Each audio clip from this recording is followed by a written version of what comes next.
ټولو هغو دولتونو سازمانونو او ټولنو څخه مننه کوو چې په دې پیښه کې له موږ سره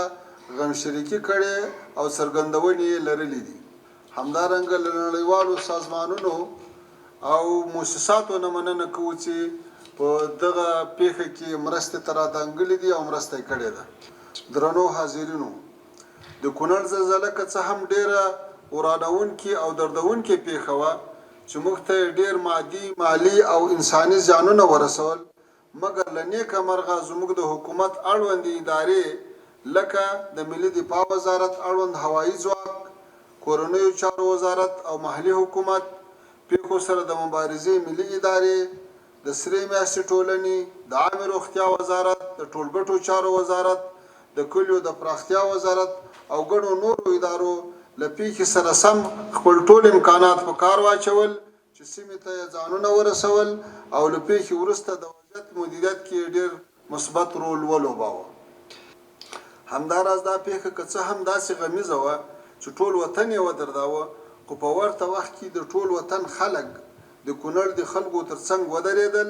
او په ولسي ډول زیانمنو سره پراخې مرستې وشوې او آن د ژغورنې عملیاتو کې د ګډون په موخه ډلې ډلې خلک کونړ ته ورسېدل چې دا زموږ د ولس ملي او اسلامي احساس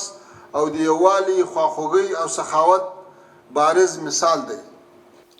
خو له بده مرغه چې په افغانستان د غیر قانوني او ظالمانه بندیزونو له امله زموږ وطنوالو ونه کړای سوای چې خپلو زلزله ځپلو وطنوالو ته مرستې راولېږي. دا د ډېر افسوس وړ او د ټولو بشري موازینو خلاف کار دی چې څوک له طبیعي آفت ځپلو انسانانو سره هم د مرستې مخنیوی کوي. په دې اساس یو ځل بیا غږ کوو چې پر افغانستان لګېدلي بندیزونه لیرې سي تر څو افغانان په خپلو ظرفیتونو له خنډ پرته د وطن په آبادۍ کې برخه واخلي. همداراز د دې پیښې له امله له ټولو هغو دولتونو او سازمانونو مننه کوم چې په دې غم او خدمت کې زموږ ترڅنګ ودرېدل، مرستې یې وکړې او یا یې د غم شریکۍ او افغانانو سره د درېدو اعلامیې نشر کړې. دا ټولې مرستې او همکارۍ د قدردانۍ او مننې وړ دي، که څه هم هغوی چې خپل عزیزان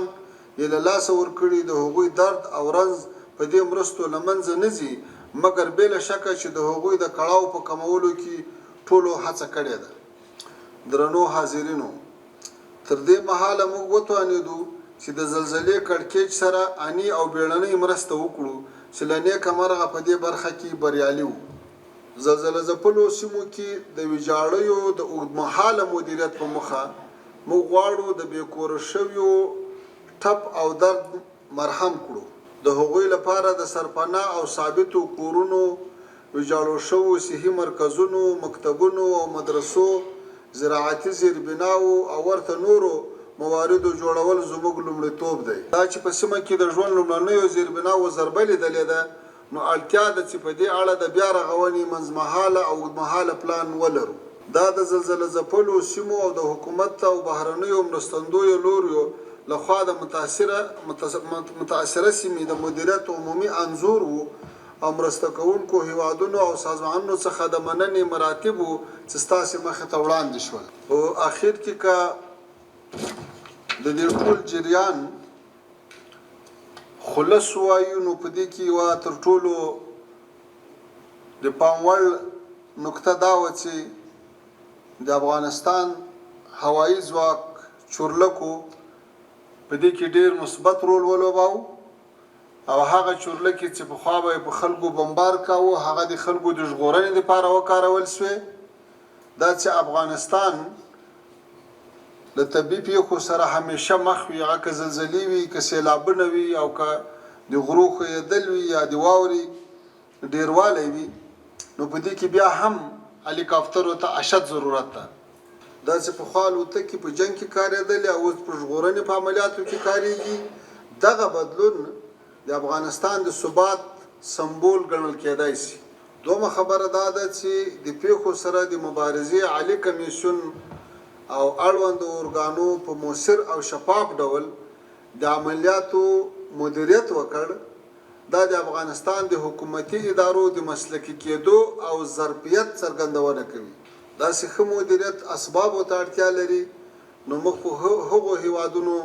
ته دا پیغام ورکوو چې افغان الوتکې یې 4 کاله وړاندې ورتښتولې وي او هلته موجودې دي، هغه بیرته د افغانستان حکومت ته د دا ډول ژغورونکو عملیاتو دپاره وسپاري.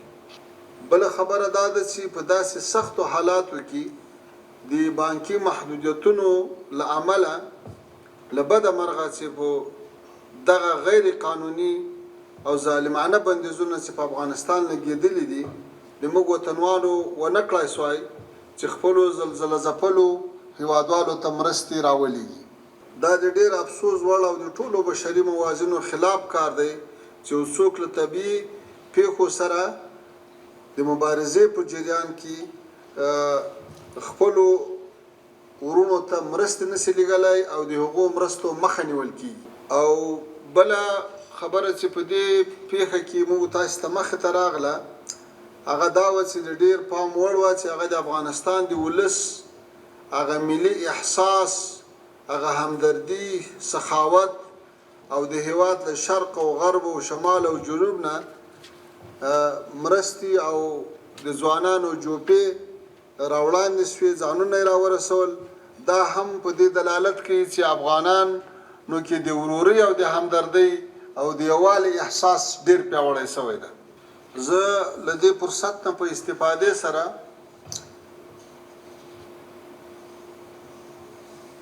هغه حمله چې د اسرائیلي صهیونیستي رژیم له لوري د قطر په هیواد کې د فلسطین په مرکچي پلاوي باندې وسوه او د قطر هیواد حریم یې نقض کو په کلکو ټکو غندم.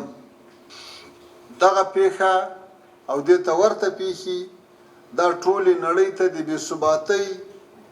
یو خطرناک زنګ ده. موږ دا ډول پیښې چې د قطر د ورور هیواد حریم یې نقض کو په کلکو ټکو غندو او په ټولو مؤثرو جهتونو غږ کوو چې دا ډول خودسرانه او ظالمانه پیښو مخنیوی وکړي. په پای کې یو وار بیا د هیواد په مشرقي ولایتونو کې د زلزلې له امله د اوښتو زیانونو د جبران په سلسله کې د مرستو په سلسله کې له ټولو هغو جهتونو، سازمانونو، هیوادونو نه مننه کوو چې موږ سره مرسته کړې، له هیوادوالو سره مرسته کړې او په دې غم کې له موږ سره خواخوږي څرګنده کړې. تاسې له راتګ نه مننه کوم او هیله کوم چې دغه موارد او زموږ مننه او قدرداني خپلو پلازمینو او مرکزونو ته او د بهرنیو چارو محترمو وزیرانو ته ورسوئ.